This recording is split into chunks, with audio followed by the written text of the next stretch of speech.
Hey guys, it's Lorth here. Been another week. I was going to post this on Monday, but some stuff came up. Jumping right in, the first thing to note is that interacting with these lootable objects now takes time.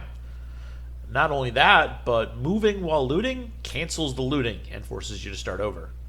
Pretty simple and standard stuff, and we'll get to the technicals on how it works in a minute. The lootables now heal you. Nothing too impressive there either, but there's an entire system I built to distribute different effects amongst these lootables. I thought ahead for later. You'll also find that zombies are a bit smarter now. That's right, I finally gave them proper pathfinding.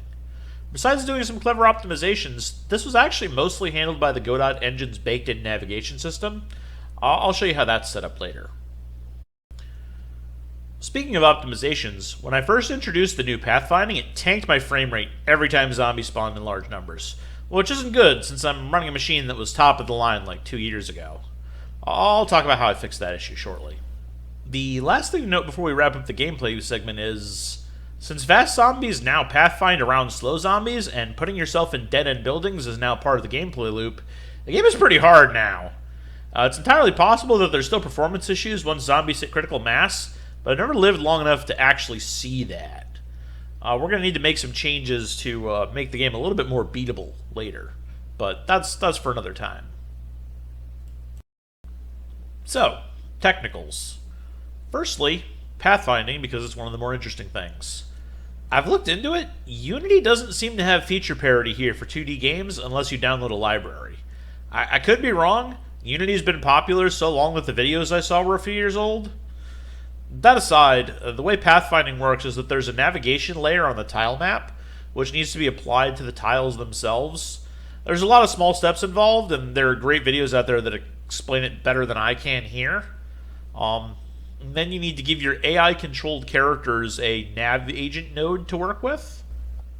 Once all the pathfinding bits are hooked up, the code can request the nav agent give it a waypoint, and then we use that to determine the direction that we want to move.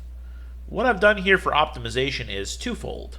Firstly, if we have a direct line of sight to the player, we can just use our dumb AI and beeline for them. This saves processing power on a lot of zombies who don't need to do any math to pathfind to our player. The second optimization is that since we're just trying to path to a point where we can find a line of sight, the player isn't our destination. A place relatively close to the player is our destination. This means we only need to update the path if the player has moved a bit since our last pathfinding attempt.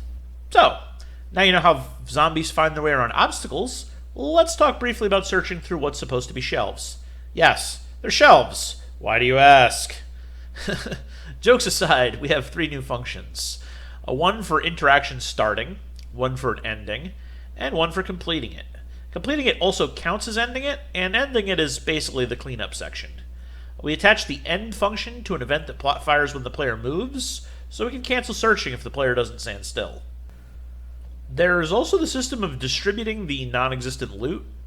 I use a system where I randomly arrange a list of the interactable objects and then go down the line distributing effects to them. If I run out of effects, I can fall back on just healing the player, which we don't have any effects, so that's all we do.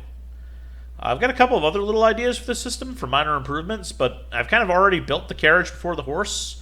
I need to figure out what I'm actually going to place in these lootables besides healing. That's about it for this week. Sorry this video came so late. I actually did all this work on Saturday and Sunday, but a lot of things happened. Thanks for watching, and as always, be inspired.